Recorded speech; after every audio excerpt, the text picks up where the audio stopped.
Engines roar on a moonlit stage, steel beasts roll a distant wage. Truckers' voices crying through the night, tales of speed and endless fight. Miles and miles, all our strength we give. Hauling dreams, we fight to live. Lonely highways call our name. In this life, we find our fame.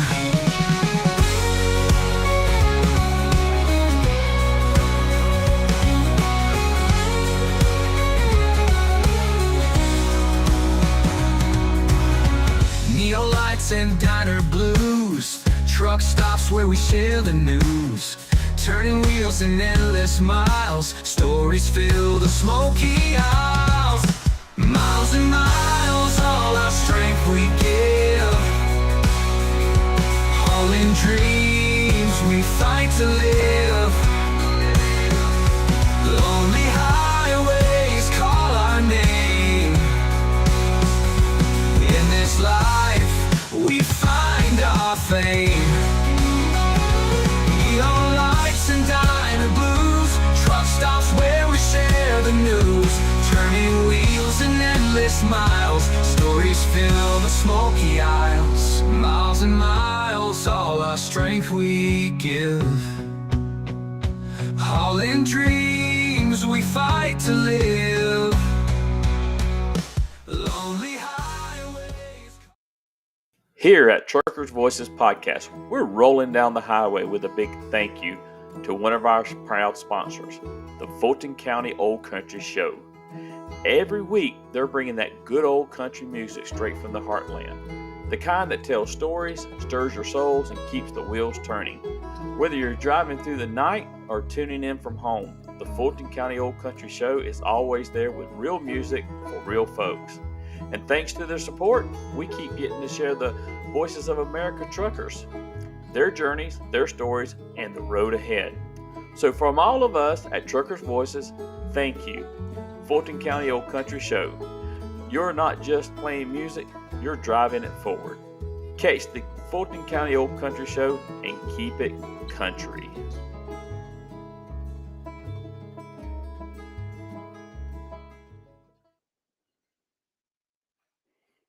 Well, good afternoon, everybody. Hope everybody's doing good out there. I hope you had a good day of trucking, and we sure do appreciate our viewers and our listeners. And hey, whether you're listening to us live tonight on Facebook or YouTube, or if you're listening to us on the replay on iHeartRadio, Spotify, or Apple Podcasts, hey, we sure appreciate y'all coming in. And hey, we really appreciate our sponsor, Fulton County Old Country Road. Hey, he's a new sponsor, and he's got a new CD that he just released right here on Truckers Voices last week. And Patrick, he has a lot of good stuff. He has a heart for the trucker, and he wants to play those good old country trucking songs there. So y'all go check him out. You can check him out right here on that QR code right there. And you can buy his album for $13. And you can get like 9 songs on there. And, while you're passing by the miles, hey, you can be jamming out with some bluegrass music there from Patrick Loro. And his new album is called, The Things I Love the Most. All right.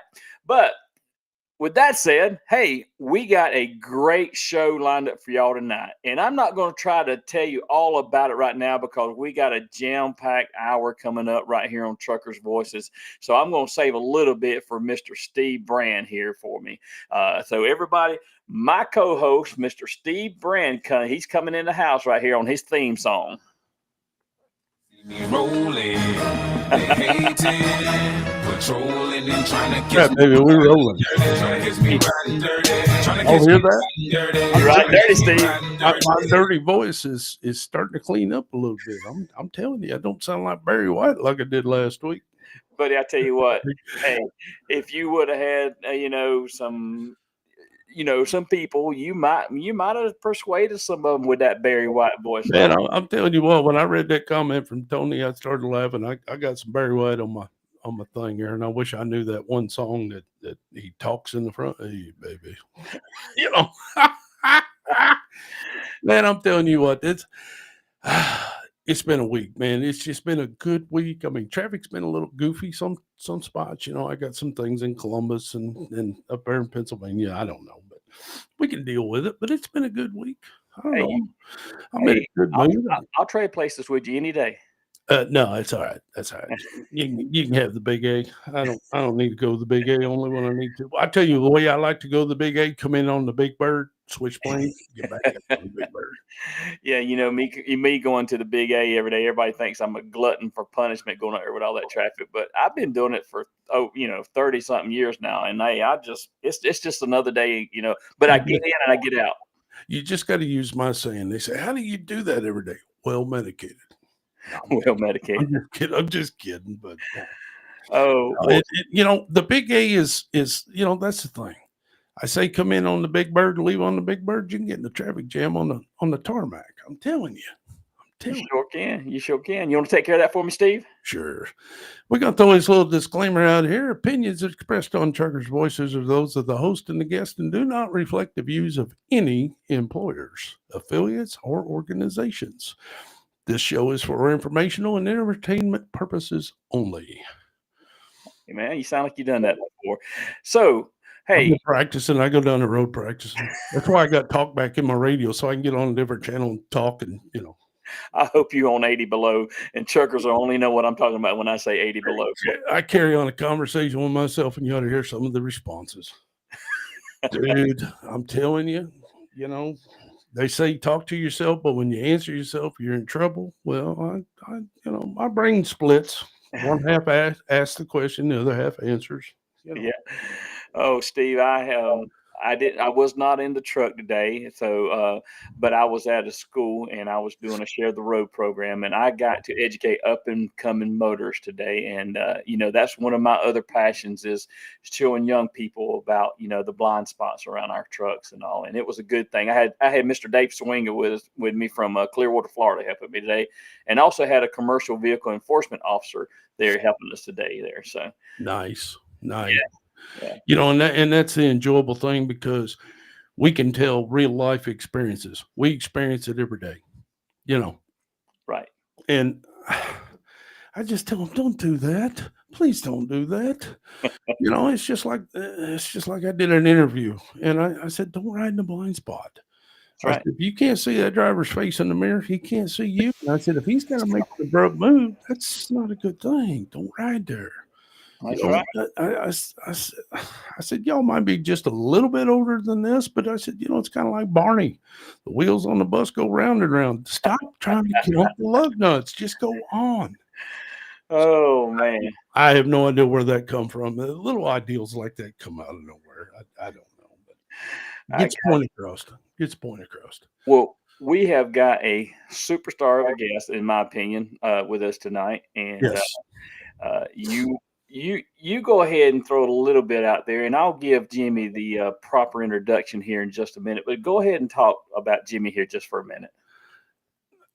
What's there to say? I mean, he knows all, and man, I tell you, the guy's got a passion for staying healthy, running, jogging, reading books. Man, y'all got to tune into the Road Gang. I mean, you got to. I was going to go get my pen, and I forgot to get my Road Gang pen and put it on. Stay upstairs with all my other stuff, but man, you guys got to tune into these folks on YouTube. I listen to them every morning and just die laughing and get educated. Man, I'm telling you, that's what else there to say. Let's bring the man on. Let's hear his story. Well, we got to unpack it a little bit, and like you said, they're over on a new platform. They're on the open platform of he called it Tube of the Ube and Face the Books there, and so y'all can find them. They got it spread out, and you can also find them on iHeartRadio. But tonight, it is going to be a real treat, and he is someone whose voice has been, riding shotgun with truckers for decades. He's a radio icon, a champion of the American trucker, and the heartbeat behind the legendary, overnight soundtrack that keeps many of us company drivers, and keeping us company, mile after mile. But from the airways of Radio Nemo to the rich history of the Road Gang trucking, this man has become part of the culture, the conversation, and the connection to that unifies drivers. So you know what, Steve? We got to buckle up.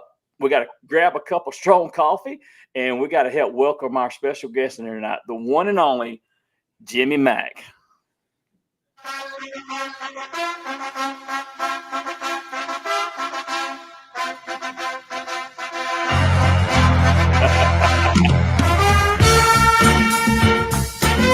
Road Gang Trucking. Look at that right there. Yes. Is that what you're talking about there, Steve-O? Yeah, I was going to get mine, put it on my collar here, and I forgot mine. It's downstairs. That's all right. That's all right. Tim, do you have a pin yet? I don't have one. Well, Tim, you're in luck because we only made 500 of those. We made 500 of those as a way of saying thank you. And, of course, the salespeople were like, yeah, when we run out, we'll make more. And I was like looking at them going, nope. When they're gone, they're gone. But I held on. Tara and I held on just a few. There have been a couple of people who have wrote us and said, can I have a second one? I mean, I lost my first one. I'm like, nope. But I got one for you. I do have one for you. I know Steve has got one. We made those pins because, the thing is, and by the way, good evening, good afternoon, good morning, no matter how you guys are listening. That's right. We made those pins because, I don't know if you know this, Dave has over 50. Oh, good God Almighty. Dave on the radio started actually broadcasting in 1969. It's the first time he actually goes live on the air at WWL. And he starts trucking radio in 1972 when he comes back from Korea for his military service. But he never went off the air because even in Korea, he was on the air for Nemo's Night Beat. And when I went to him, I said, why don't we make some kind of memorabilia to kind of celebrate what it means is we're going to restore the Road Gang. Let's create, this idea. I don't know if you guys know this, but when John F. Kennedy ran for U.S. Senator in Massachusetts, you all know the story of PT 109, right? It was on PT 109. And anytime the Kennedys would meet anybody who was a veteran of World War II, who had actually gone overseas, they made 1,000 of those pins. And if they gave you a pin and you wore it, you could ask for one favor from the Kennedy family and they would be there for you and do it. And I thought, let's just do something rather than, the coins are great, hats are great, jackets are great. All that stuff is terrific, but making something really small and special and presenting it to people. So don't worry, Tim, I got a pin for you. It's a long way of saying I got a pin for you, brother. We got a pin for you as well, too. We've held on to a couple to make sure that our friends, we have a few people who have reserved them, and we got one more mail out list we got to take care of. But there's maybe 15, 20 of them left now. And when they're gone, they're gone. Maybe we'll have the second edition, but we'll change the color so people know they weren't part of the original 500. I appreciate it. And I will cherish that for sure, Jimmy. Thank you. I got a quick story. When I was down at the truck show, I was talking to Dave, and I said, I'm only 57, and I've only been trucking 36 years. But my dad used to drive for Western Auto, and he'd bring the truck home because the store was in our hometown, his last store. And I used to sit in that truck and play in it, play truck driver. I drove 1,000,000 miles and never left that dirt lot. But I told Dave, I said, this was in the late 70s. So I would tune in the radio to the Road Gang, and I got to listen to trucking radio. Hey, if you're playing truck driver, you got to be listening to trucking songs. And Dave kind of stopped me. He goes, did you say Western Auto? I said, yeah. He said, this morning, my very first reel-to-reel was a Wizard who makes Wizard, Western Auto. So I said, I remember Charlie and all the guys on the road team. And then when I got serious, then, of course, everybody split up. And you had Bozo, and then you had them all different. But, I wasn't trucking when I was listening to it. I was trucking in my mind. Well, it's crazy, too, because the Road Gang. Okay, first of all, one of the things I always tell people about Dave is that Dave has always been, since the days of the Road Gang, an owner-operator, an independent operator. And, and I'm going to be full disclosure, guys. I mean, I fell in love with a woman, and it just happened to be Dave's daughter. And I knew who Dave was. I didn't realize who Dave's who Claire's father was until I met him. It's a really great story. So, you know, when I announced the engagement, I'm one of 32 first cousins. My grandmother has 32 grandchildren. She's no longer with us, but big family. And all those kids have kids as well, too. So when I announced I was going to marry Claire, a number of my mom's brothers and sisters, there's 7 of them, they're all very close to one another. They all made a point of coming in town at one time or another to kind of come meet Claire. And we were at this restaurant with my uncle, and he's an oil man. And, you know, and Claire brought up, she said, well, my dad is a, you know, does radio. He's a radio personality. And Kevin went, do I know him? And she said, well, he used to do the old Road Gang. And he went, what? And she said, yeah. He said, Dave Nemo. He goes, he said, you don't understand, Claire. He said, I went to the University of Southwest Louisiana, and I would drive home from Lafayette every weekend to go back home to New Orleans. And he said, I can't tell you the amount of times I would have fallen asleep behind the wheel if Charlie Douglas or Dave Nemo hadn't been making me laugh or keeping me awake with, you know, not just one kind of music, but all kinds of music. And the impact of that, and to be part of that legacy, I mean, to be part of that story, it's a blast, first of all, because Dave acts like he's, you know, 12 years old, still playing drums once a week. I don't know if you guys, you know that, right? You know that, Tim, Yeah. that Dave literally is he and his other daughter, Amy, they have a band called Jedi Mind Trick. And I mean, you've seen the videos. They play, man. Yeah. I mean, I don't mean that it isn't like, you know, they dabble. They have big gigs and they play, That's you awesome. know, and that's just crazy. Yeah. It's just it's nuts, man. It's just like and they're musical. Claire plays the flute, Amy plays the bass. Both of them can sing. Dave plays the guitar. Dave plays the drums. He loves music too much not to be able to play. Sorry, I'm talking too much, but that's my kind of setup. That's me. That's all right. That's cool, man. That's cool. So let's pivot into this real quick. Like, so take us back to the beginning. We know how you met Dave. We know how, you know, and you married his daughter and all that. So take us back to the beginning and how you first got into radio and sparked your passion for broadcasting. Okay, this is crazy because I've done a lot of different stuff over the course of my life. You've probably seen my bio. I've worked in law enforcement. I've worked in education. I actually, for a long time, was certified in installation and weatherization. We were talking about that before the show. The thing is, Tim, and both of you guys will get this because we were talking before the show even started. Kevin Birch's great thing to tell your story. I like people.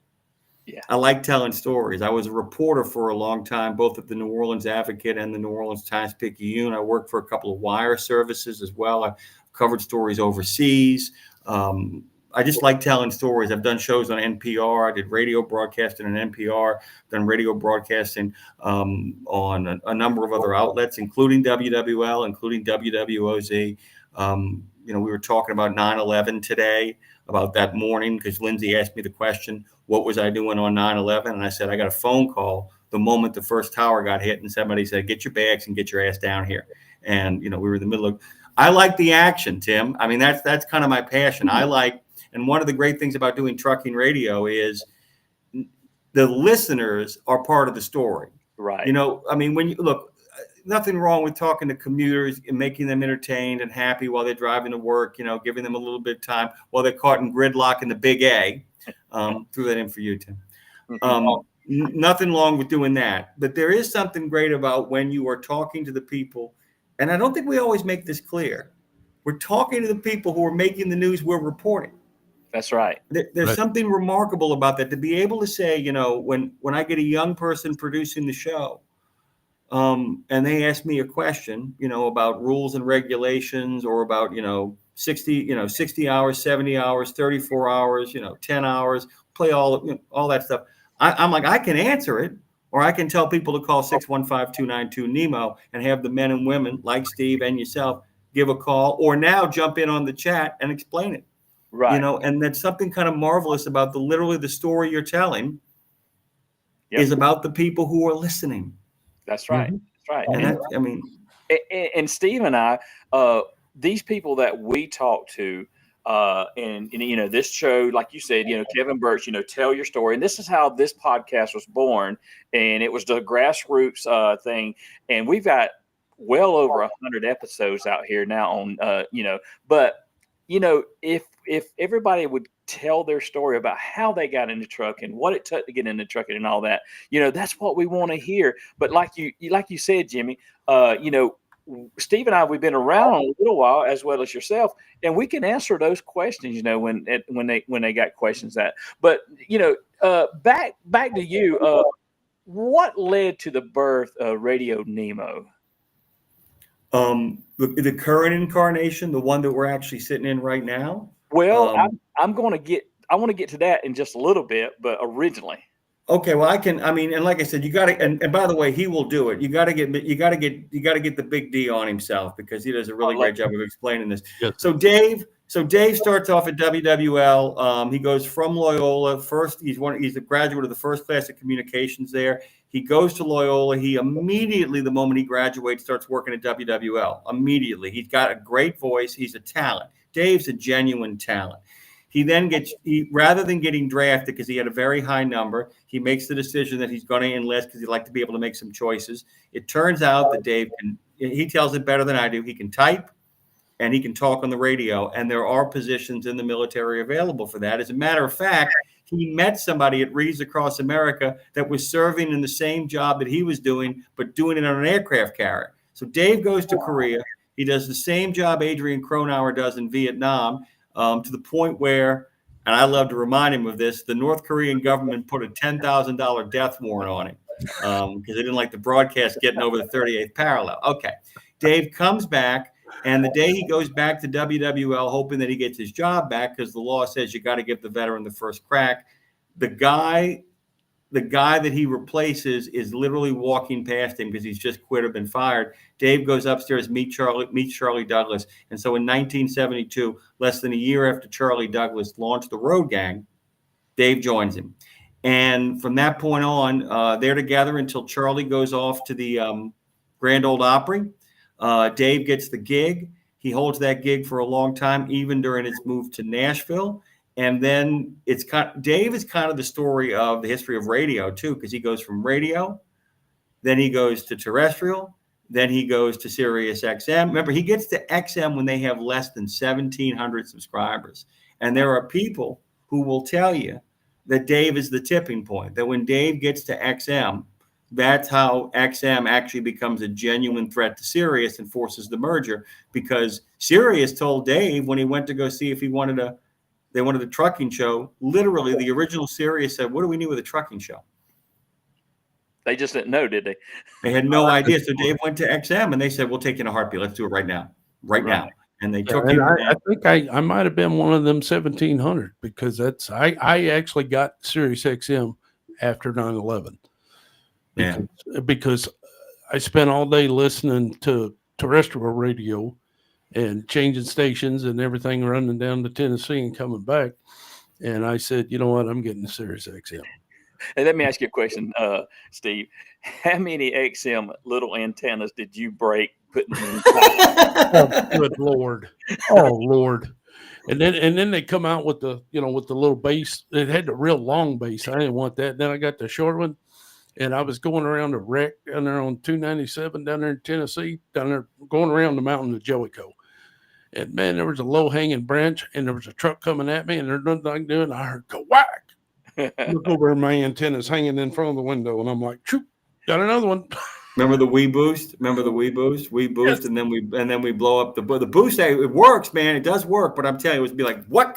And it's gone. And that's that. Oh, yeah. And now the cool part about it is I got the apps. I can just tune in right there and plug it into the auxiliary, and I'm good to go. Yeah. But all good stuff. Stuff. Yeah. And so, and that's a really kind of quick summary of it. And, one of the things when we made the move from the previous platform, Dave openly expressed his concern. I mean, he openly said, look, I don't know anything about this world. And, I'm going to take the step with you. He said, we went out and got the wonderful general manager who busts his butt every day. As a matter of fact, in the chat right now is our associate producer, who Steve knows as the Turtle.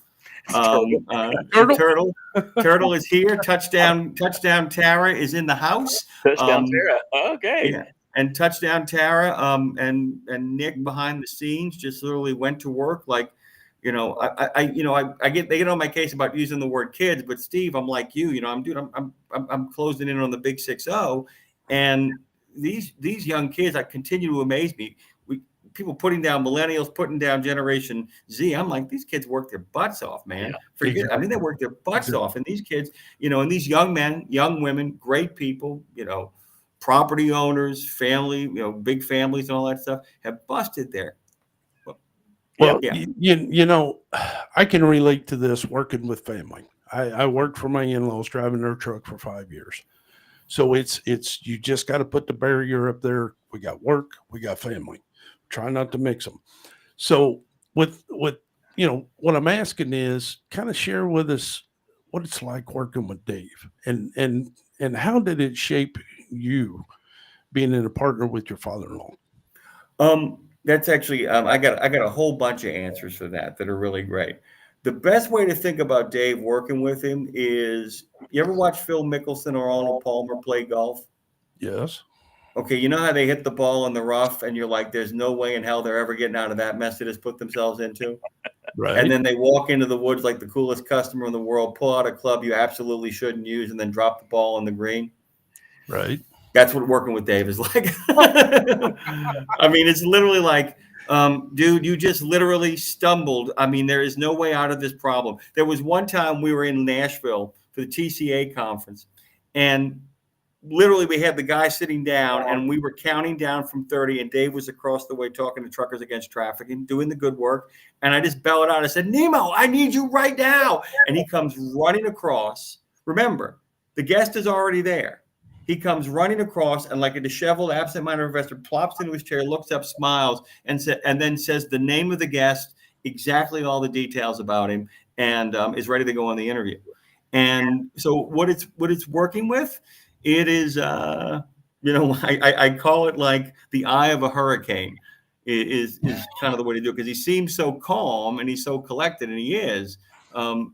You know, he and I have one thing in common. We have so much information in one side of our head that it's leaking out the other side. Exactly. You know, It's got to come out the mouth. It's yeah. got to.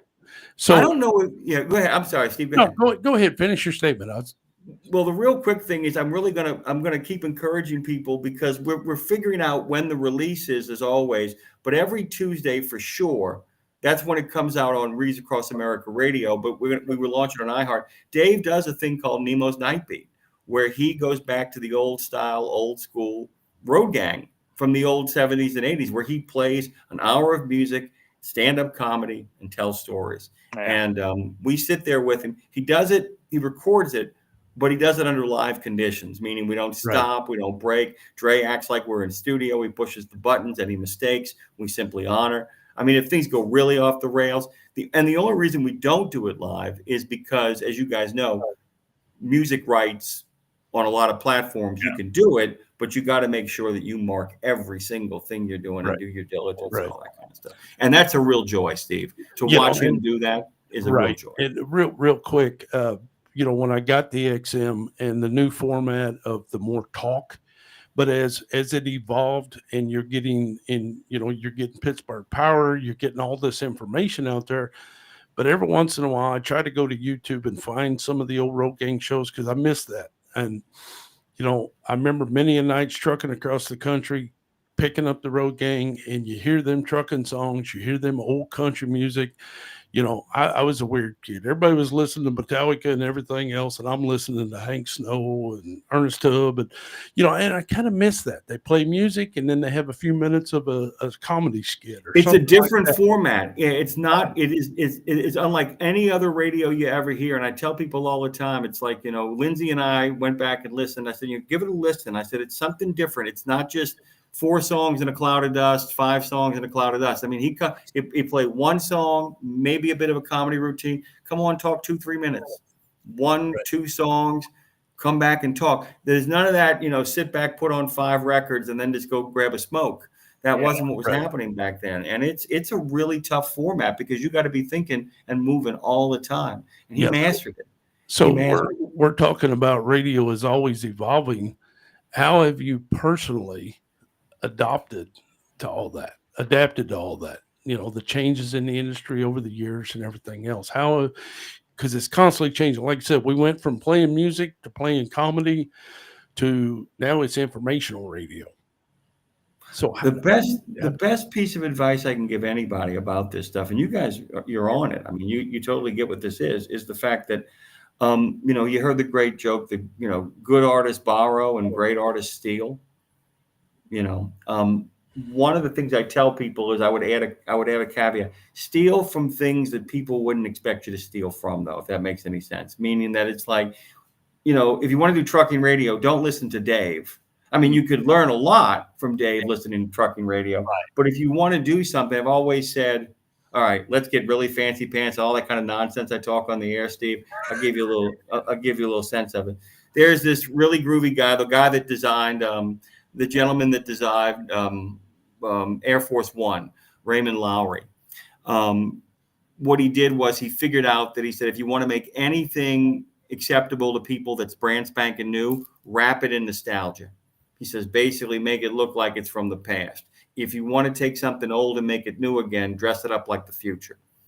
And I always tell people, if you want to really kind of adapt, go looking someplace else for what you want to do. And I would tell people, like, I won't lie. Who I watch in order to kind of do a show properly is I'm a big student of Rich Eisen on the Rich Eisen Show. Big student of what he is up to. I'm a big student of a lot of the way that the cartoons work on Cartoon Network and Adult Swim. And I'm not saying for information, but for structure and the way information gets delivered, because you're always figuring out everything's got to come fast. Everything's got to come in bits and pieces. That we can have this long talk, but you guys are great at it. I've heard your shows. You break things up into bits. Yeah. You're talking both long and compacted. And in that way, Dave, I think, was like 50 years ahead of his time. Yeah. The old Road Gang format is 50 years ahead of its time. Really is. So what does the voice of the American trucker mean to you personally? I would remove the word "the" from it. Okay. And the reason why is there is no singular voice. There is no the voice. I think what is marvelous about the voice of the American trucker is that it is the voices of America. Right. And I just think it is. I think it is dazzling. I mean, it's like you think about the fact that, like, you listen to our show in the morning and you get Weasel, who's talking in that kind of high pitched voice that he always kind of does, and it's like, "Good morning, Jimmy Mack. Hey, thank you, Madison. Thank you, Jimmy. Thank you." And then you get the voice of Pack Rat, who is straight out of Canada, and you get Craig Daniels, Mr. Tenring, who is straight out of Georgia. And and then you get forget about it. You get Chrome Badger drops in. You get Candy Bass. Love you all. And you get these remarkable people that kind of drop in, and you realize and then you get Jerry Bowers, diver driver, who's like, "Hey man, what's going on?" You got old hippies. You got granola eaters. You got the Rolling Bullducks of the world. All that whole. I call them the whole Northeast crew at the North American, at the truck driving championships. Those guys, lifelong Teamsters, all those guys, we talk to, all of those guys. Trucking's America. So the voice of the American trucker is, if you take all those different voices, you get a real good sense of America. Because as you know, man, as I found out, think about Foraught. You got to talk about this. What's up, Jimmy Mac? He's got 600 audiobooks under his belt. He's listening to 600 audiobooks. And I'm talking about some stuff that you would never think he would listen to or read. There he is consuming it all. I mean, these are great people, veterans, volunteer firemen, fathers, mothers, little league coaches, connoisseurs of food, people who plan their routes to play golf, people who have played golf where alpacas have been their caddies. I mean, it's crazy. Special Olympics coaches. I mean, it's America. Yep. That's who the voice is, Steve. It's all of America. Listen to the truckers, and you have a sense of what's going on behind the scenes. Right. And that's exactly what I tell these young people when I talk to them about getting into the industry. I said, once you get settled in and kind of get it figured out, use that company to your advantage. Get to where you want to go. If you got to take a 34-hour restart somewhere, try to plan it so maybe your restarts in New Orleans, and you can go sightseeing during your 34 hours. We got Ubers now. We got Lyfts. Back when I was running coast to coast, you had taxi cabs, and they was outrageous. But I said, go see this country.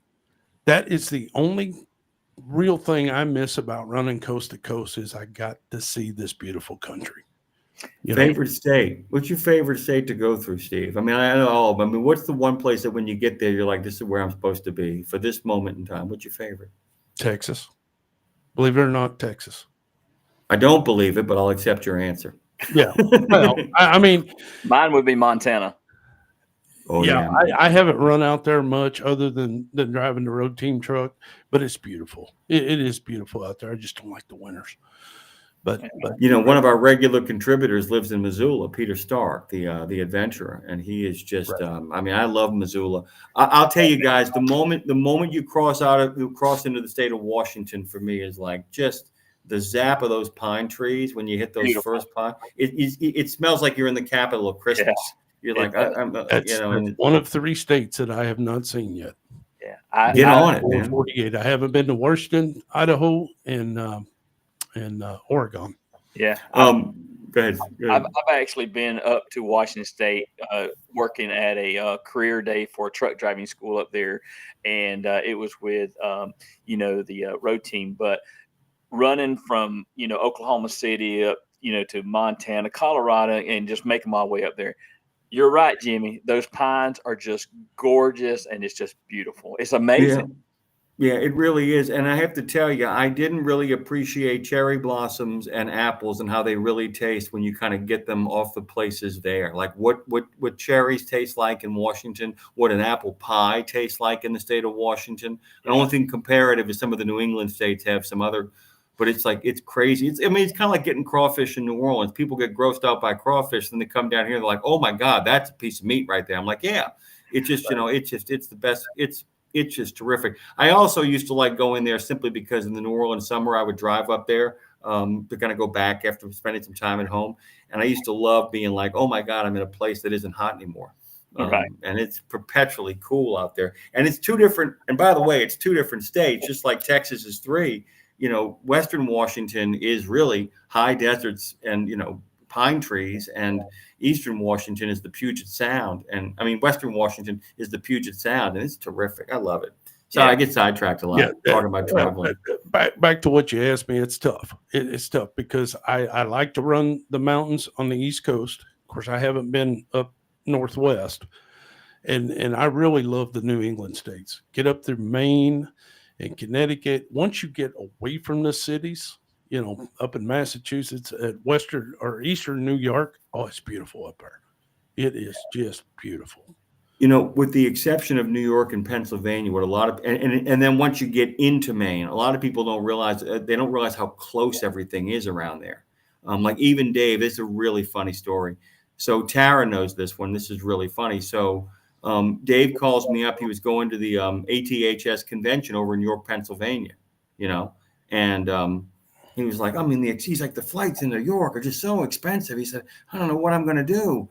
And I got to tell you, I said, why are you flying to New York? He's like, well, what should I do? I said, fly to Baltimore. And he goes, what do you mean? I'm like, fly to Baltimore. And he's like, well, why would I fly to Baltimore to go to York, Pennsylvania? I said, Dave, look at your map.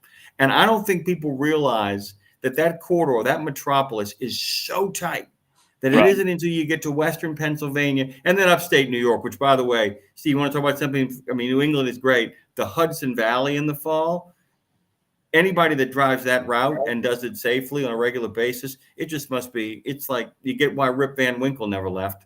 I mean, it's beautiful over there. I mean, I love being home every day and running a turn, but that's what I do miss is getting out there and seeing this beautiful country, what it has to offer. It's just gorgeous. It's fantastic. It is fantastic. I just, and like I said, and the thing is too, is that's what it's like really learning a map so that when you do broadcast, by the way, other thing is you both know about me. I don't lose the thread. One of the great things about knowing where all these places are and traveling to these places and making an effort. Dean Croak knows this too. Go. I tell people, if you really want to do the job that we do, and I'm saying you guys don't do it both behind the wheel and here in the seat. You got to go places, man. Dude, You can't talk to Columbia Falls, Maine, if you ain't. At some point, you got to get there. At some point, you got to go to the Upper Peninsula like Tara and her family do every year. At some point, you got to go to the tip of Florida and deal with all those crazy Cubanos down in Miami. At some point, you got to go to Galveston and sing a little Glenn Campbell. You got to do it. You got to get down there, man. You got to get to those places and going and doing. Yeah, and speaking of that, and speaking of going places and trucking and stuff like that, that'd give me a good place to pivot on here is your connection to trucking. Do you come from a trucking background, or was your connection to the industry through the radio? Neither, actually, but it's a really cool connection. My family, which my dad's side of the family, which got to New Orleans in 1847, and by the way, that doesn't make us frou-frou New Orleans. It makes us poor Irish boat trash that got off at the port of New Orleans. So I'm an Irishman, which means I come from a whole line of not only flat-footed politicians and baby-kissing cops, railroad. It's the railroad. That's my big connection. That's my big connection to transportation. Grew up loving trains. My great uncle was the vice president of Kansas City Southern. He started in the mail room. My great grandfather was a yard master. I mean, the railroads kind of sustained our family through the Great Depression and got them through the wars. I just have a deep love of railroads. And of course, anybody spends any time in a railroad knows what you're going to see is what's taking all those goods and services off those trains, but trucks. That's right. And so, and New Orleans for the longest time had a very big Teamster presence. The Teamster local before the strikes, the crazy police strikes and all that of the late 70s, which I don't know if you know this, New Orleans was close to being a 1 million person city back in the late 70s. Katrina and flight and all that kind of stuff changed the dynamic, but there was a really big, strong truck driving presence down here because of the Port of Orleans. So we knew all those guys and, worked with a lot of them over there and knew them from the railroad days and all that stuff. That's how I was able to kind of slip into the job and not be like, the big thing I had to catch up on. And boy, the members of the trucking community, you want to hear a good story, Steve, about Dave? I'll give you one.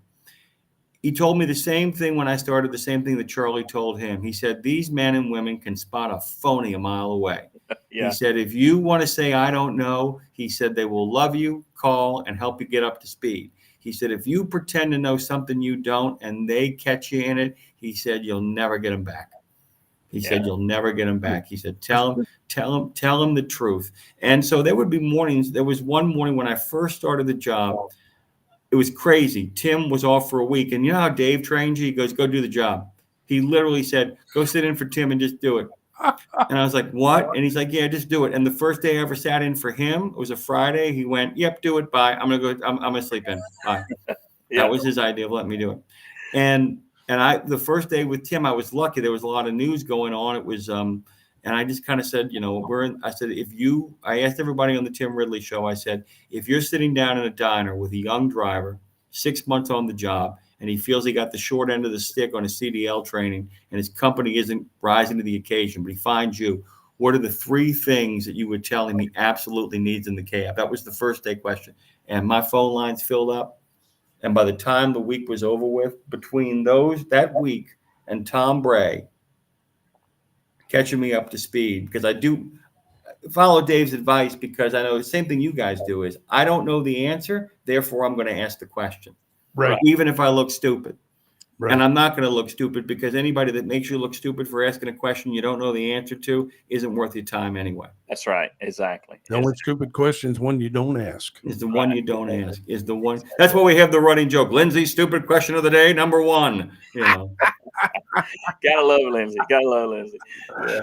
Who knows a lot about trucking insurance, by the way. And that's what, Bruce Mallinson always makes that comment too. He tells people you ain't got to know about everything, but you got to make sure what you do know, you really know. And if you really know that thing, the rest becomes easier to kind of figure out. And boy, Lindsay doesn't want to do it on the air. She'd rather talk country and Western, but Lindsay knows insurance. She really does. She can actually explain it in ways that make me go, I have no idea what you're talking about. No idea. Yeah. Catch me after the show. We need to talk more about this. I'm lost. Yeah, exactly. Yeah. So Jimmy, in this space that you're in now, and there's been a transition. And I know the listening audience wants to know about this, and I know you guys have been asked about this. So let's move into this. The move from Sirius XM. Let's talk about the big shift. Why did Radio Nemo transition from Sirius XM to this digital platform that you're on now? I'm going to answer it my own way, but I'm also going to direct people to our own content over at YouTube. And thank you, by the way, for Tim. That's what Tim actually did, by the way. That's real pro stuff. Actually set me up so I could direct you guys to @Radio Nemo. There is a great piece of content where I think Dave does a really gracious, the most gracious he could, because people kept asking and asking. And Dave's explanation is pretty dazzling in regards to its simplicity. The way standard radio works is there are 6 minutes every half hour, 12 minutes every hour. We, as an owner operator, there are a lot of people who either pay to be on the air. Many people pay to be on the air, or they're on the air for free. You can't do it. You guys know you got to pay for stuff. They use their job to kind of put themselves in a position to stroke their egos. Can't do it. It's not what you can't do it. You got to make a living at it. And so we took 3 minutes and they took 3 minutes. And I don't know if you know this, but almost every segment of Sirius XM has been bleeding with them trying to make their margin calls. Their stockholders have expectations. And the only way they were able to kind of meet their projections was by making massive cuts. They've been firing people left and right for the last 3 to 4 years. Their acquisition of Pandora has not panned out, I think, in the way they hoped. Mm-hmm. I think it benefited Pandora more than them. Like I said, I'm sure they have other opinions. And so basically that's what it came down to. And there was a really nasty moment actually in the comments where somebody who was uninformed or informed the wrong way said, wrong, that's not what happened. Dave was over the hill. Dave was washed up. Let me tell you something. If we hadn't been getting the numbers, if we hadn't been getting the listenership, they would have told us. They would have. I mean, I've been in that meeting, and dude, they don't give you a 4 to 5 to 6 week exit on that. Basically is that they wanted every last nickel, and so that now every host on that channel now, with the departure of OIDA's trucking, with the departure of Landline, every single host on that channel is paid a salary by Sirius XM. They're all company. It's all company animals now, for better or for worse. That's And by the way, I want to make this really clear too for people that are listening. There isn't a finer human being alive on the planet than Tim Ridley. The day that we found out, we called him. I said, Tim, if they have spoken to you beforehand, I don't want to know. I said, but we are telling you, Dave and I have decided, and Dave will talk to you too. If they make you an offer, you have family, you have a life, you need to take advantage of whatever comes your way. And he doesn't need our blessing, but I want to make it really clear that we continue to think the world of Tim Ridley.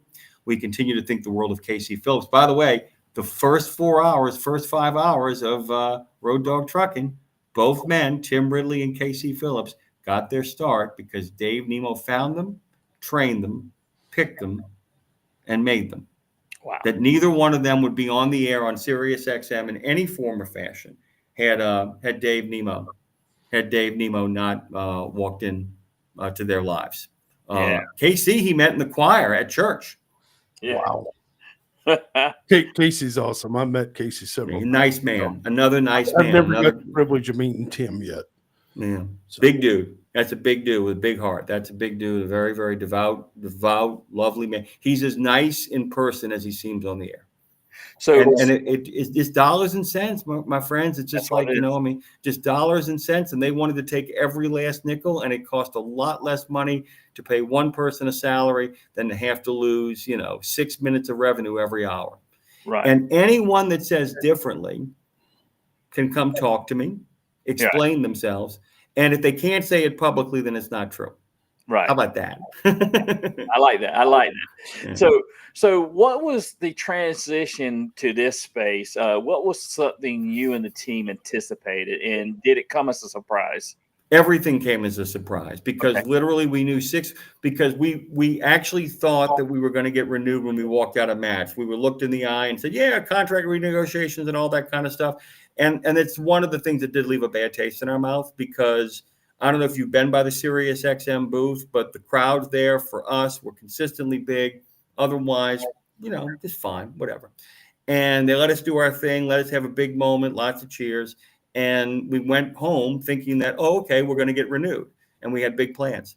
And then less than a week later, they called, and they called Dave first. You know, there's a man that he's worked with from the beginning who was the first person to call him to let him know. And there was some gracious things about it. There were some ungracious things about it. And then we had 6 weeks. And also we were caught in a trick bag because we could not tell people where we were going until they told us we could tell them where we were going. Because if we told them where we were going on the air without their approval, they would pull the plug. Yeah. Right. I'm going to let Steve jump in here a little bit because I kind of asked quite a few questions there. So go ahead, Steve. Well, I'm we're all over the place here. Can you share a memorable moment or story from a trucker who called in that really stuck with you? Oh my God. I know That's more my paralysis is not that I don't have one. My paralysis is where to begin. The fact that John Osborne and Candy Bass met before they ever met, that he was the EMT on the scene that saved her life. Wow. It remains one of the most gigantic stunners of all time. The man who actually called to tell me that he was his special needs son's golf coach for Special Olympics, that they played as a team together, has continued to stay with me. Ashley Leva, the first female winner of the transition trucking, who was 16 years in the Army and gave up her shot at getting full retirement benefits when her mom died to come back home to take over the trucking company with her brother, also another veteran, and both of them giving up their lives to make sure that their mom's legacy has continued to stick with me. I mean, I can go on. I mean, you know, on the silly fun stuff, Roland Baldock, I mean, literally them creating that field out there so they could get as close to ducks as they possibly can, has always, I love that. By the way, I am such a fan of the meticulous study of the meticulous to be meticulous, that I can't get enough of that kind of stuff. I mean, the stories that Craig Daniels tells about getting the signatures on his truck, the people that he met to get all those veterans to sign his truck on the Purple Heart part of the truck, all of that stuff. The people I've met. I mean, I could literally take any year at Reeves Across America to talk about the sacrifices that some of those men and women make, who turn that into their vacation while doing the very thing that they make a living doing. Mm-hmm. I mean, we could go on. I mean, it's kind of an endless thing. I mean, these guys are just. We had a driver one time call in to basically tell me that he was a train engineer in Tasmania. Wow. It goes on and on and on. It's like one of those things too, where I just literally write. I have notes all over the place of like, what did he say? Exactly. I mean. Yeah. And, see, that, to me, that's the interesting thing. When you pass another driver or another driver passes you, who is that in that truck? What's his story? Right. What's her story? That's Lindsay's thing. That is Lindsay's bag to basically say, take a look at the truck. And Dave says it too. Stop looking at the DOT number and remember that there is a father, a mother, a husband, a wife, a son, a daughter, someone who is incredibly lonely, someone who is loved, who misses the people they love very much. And I think it gets lost. And it goes back to what you said, Steve. Tell your story. That's what we are. All of us on trucking radio are the accumulators of other people's stories so that people know they're not alone. Let me ask you this. This question just hit my brain, and it does stuff like that. I don't know why, but anyway. It's called thinking, Steve. It's a good thing. It's a good thing. I really don't think about this. Just wait, but in today's trucking industry, we've got away from the CB radio. We got away from conversing with each other. Mm-hmm. And when people ask me what's wrong with the industry, I say they took the round table out of the truck. That's right. Where you took the round table out where we can have conversation. So where I'm going with this, we all got iPhones, we all got Google Maps, Google Weather, so we don't really need to get, most of us got governed trucks and we don't worry about the bears and they've upped the speed limits and whatever. But do you think you get a lot of call-ins on your show because guys need to talk to somebody? Yep. I should say drivers, because there's 16% of our industry is now made up of females. And So I need to say drivers, because we don't go down the road carrying on a two-way communicating conversation, because nobody has radio anymore. And if I got it, I I call it a back. It's their backup radio. They only turn it on when they see brake lights. Yeah, it's far and few that have it now. Yeah. So do you think maybe that's why a lot of these talk shows on Sirius XM, you guys, now that you're on this You platform, guys, yeah, because we drivers need to communicate with people, and we don't communicate with each other anymore. Yeah, I will tell you though, I have noticed that on the chat, and this would happen on Tim's show, it happened on our show too. The number of people who actually would listen to each other, give each other grief in very joyful ways, and then figure out ways to meet up is still happening. If we can onboard a new generation of drivers, and there's a big if there, by the way, which it's my only concern, and it's because we haven't figured out how to transform what we're doing. Look, I'm telling you, I've been looking forward to this all day long. This isn't like a chore. For me, this isn't like, oh my God, I got to go on and talk to Tim and Steve. What's my day like? But it isn't. I mean, it isn't. And, I walk in to the show in the morning, and the first thing we do is we turn on the YouTube channel, and they're already there chatting. You've seen it. They're already there. They've already arrived. Yeah. And they start kind of shooting the breeze. And, one of the things that our responsibility, y'all's responsibility, the people on Sirius XM's responsibility, it's such a tough game we play here, because we've got to create enough space for them to feel like that they're part of the conversation. But at the same time, we can't create a free-for-all either. And what so much of this needs, with the internet in particular, online presences and all that, is that it can turn into a free-for-all. And, that with the right moderator, and I don't mean a hall monitor, I don't mean assistant principal, really the disciplinarian. That's it. By the way, assistant principal of student affairs is a euphemism for the disciplinarian. But you know what I'm saying? I mean, we don't need that. But we do need somebody who's saying, look, here's the place where we're going to talk. And in this particular place, we're going to talk about truckers' voices. We're going to talk about the voices of the men and women in trucking. On our show, what we're doing is we're saying, look, we're going to talk to every single person. Okay, so you asked me about truckers' voices. What we do is we say, look, I don't really care about your opinion. I'm deeply invested in your point of view.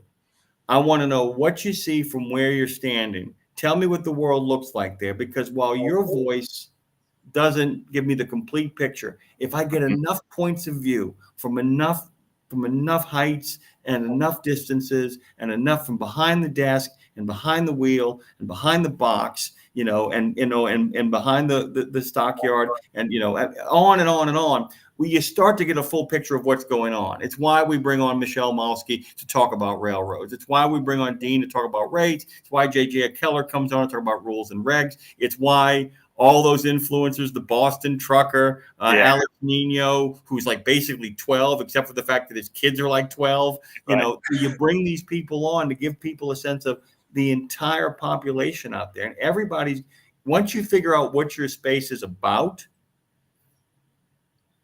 that's when you realize you're not competing with anybody else but yourself. Because if you're just copying somebody else, you're going to fail. That's right. Because you're not being yourself. And we all said it from the beginning. And there are people who are struggling as the rest, everybody. There are people who are struggling because they're competing, as opposed to doing what we're doing, which is let's create a space to do the thing that we want to do and invite people there. And if they like it, they'll come back. And if they don't, they won't. But we want everybody to play so everybody can win. Right. And that's a good place for me to ask this question right here, Jimmy. So do you think platforms like Spotify, iHeart, those podcasting streams give more freedom than traditional satellite radio does? For now. And I'll tell you why for now, because so much, I don't know if you guys know this. If you go on the Sirius XM app and you type in Road Gang Radio, you can listen to us. Really? We're there. We are there. We are there because we're in one of the reasons why it's been so slow, not slow, but the reason why you haven't seen us on video yet is because we launched on every platform. Yeah. we are not just on iHeart, we are on YouTube. We're not just on YouTube, we're on Facebook. We're not just on Facebook, we're on Odyssey, we're on Live 365, and it goes on and on. And then we go to Spotify and iTunes, and we're everywhere. So the idea is that was our first kind of step, was to kind of be omnipresent. I think it does for now. Sirius XM at some point may figure out what I used to argue with them about tooth and nail. The arguments, that was the old joke, was that Dave would be reasonable. And he's like, he said, you can convince me of anything. He said, it's Jimmy that's going to be the problem. And I used to argue tooth and nail about it. I'm like, guys, stop being proprietary.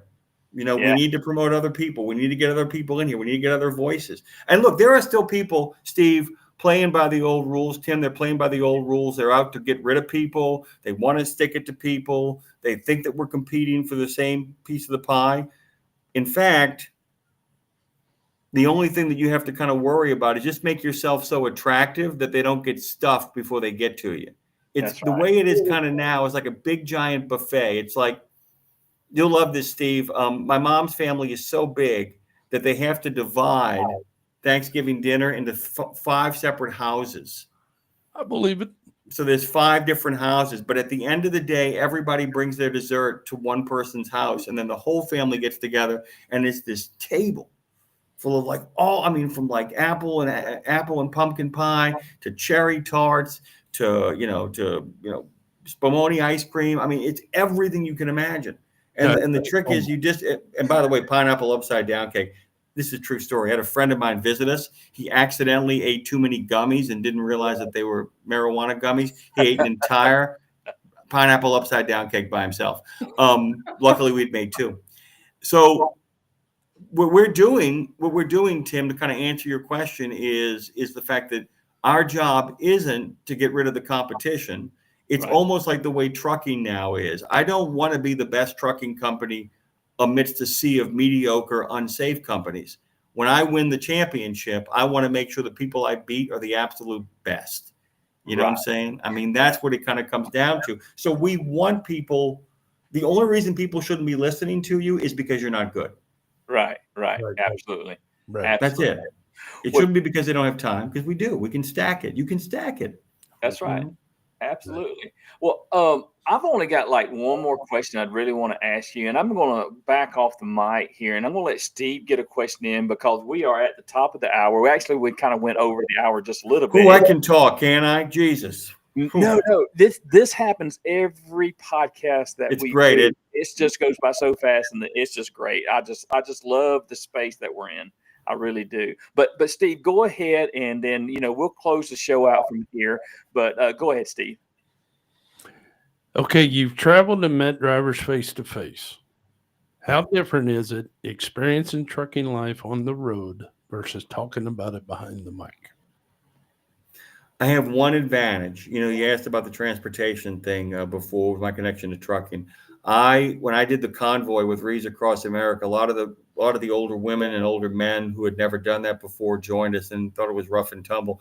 And to be honest with you, and you both probably know this, if you've been on a convoy in a foreign country, if you've been on anything in the bush, if you've been on trucks that have been bouncing over, dusty potholed roads, it almost feels like luxury. At the same time, there have been a couple of moments where I've done ride-alongs, a couple of moments when I've been with people where I began to really feel my age, where your knees start to creak. And I will tell you, there have been a couple of times in the last few years where I thought to myself, I can do this. This is even downright enjoyable. But there have been a couple of times where I've gotten out the cab and I thought to myself, if I had to do this every day, I would have to either work out all the time or I would be broken very, very quickly. And I don't think a lot of the American people understand being in person and actually riding along with these folks gives you a sense of the physical demands of even making sure that your exits and then your entrances into the cab are 3 points. That's right.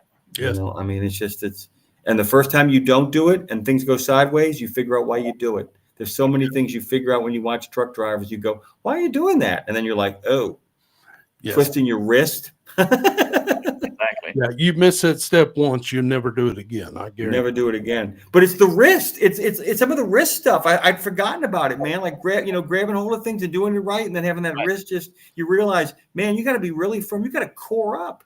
If you don't do that, man, I mean, you get like a bad shoulder, bad wrist, bad elbow, bad knee, bad back.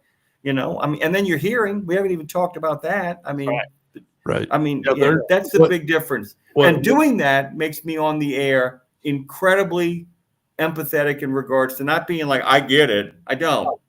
Right. But it fills me with a great deal of respect to understand that I'm talking to people who are going to work in the kind of pain most Americans wouldn't get off the couch from. Right. Yeah. With what you just said, another thought just popped in my head, and it comes from a line in a song from my favorite artist, and that's Merle Haggard. It takes a special breed to be a truck driving man or woman. It does. It takes a special breed. Yeah. It does. And I think that's the connection between Dave, the music, and you guys, because anybody back in the 60s and 70s who knew anything about touring and traveling, the one group of people actually understood what truck drivers were going through, getting screwed out of money and having to be on the road all the time, were country and Western performers. Yes. Yep. That's it. Well, Jimmy, tell us how listeners can stay connected to Radio Nemo and Rogaine Radio, and what's the best way for fans to tune in? Okay. What I tell people is this is my request. I'm telling people you don't have to listen to us on YouTube, but go subscribe to our YouTube page. Just hit the, by the way, as you can say, it doesn't cost you nothing. That's always people are like, oh, I got to subscribe. Just hit the subscription button.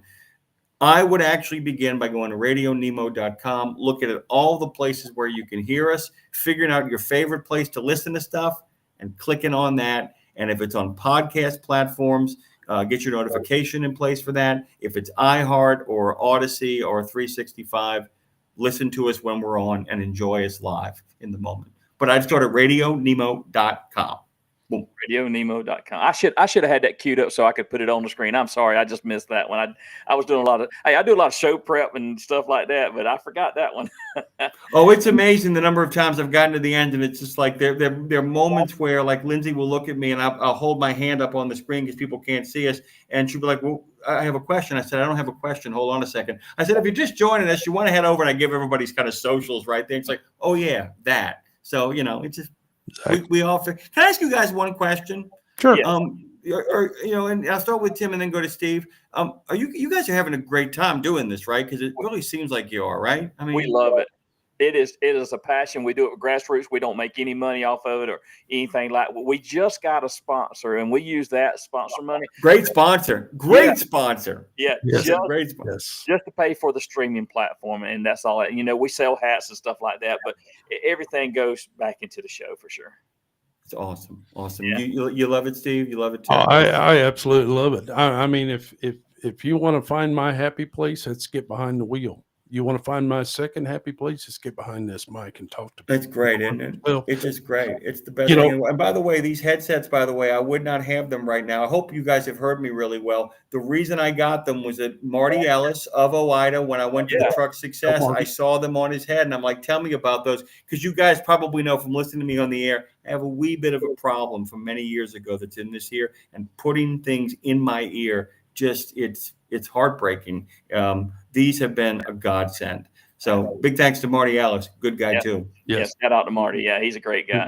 And what I got to say about this show and many shows like it and your show and everything, you had telegraph, telephone, teletrucker. I guarantee they'll get the word out there. That's just one of my favorite goofy sayings. Telegraph, telephone, teletrucker. Amen. Thank you, brothers.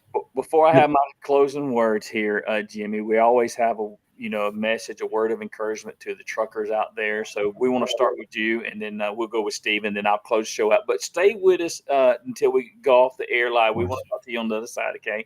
But go ahead and talk to the listening audience.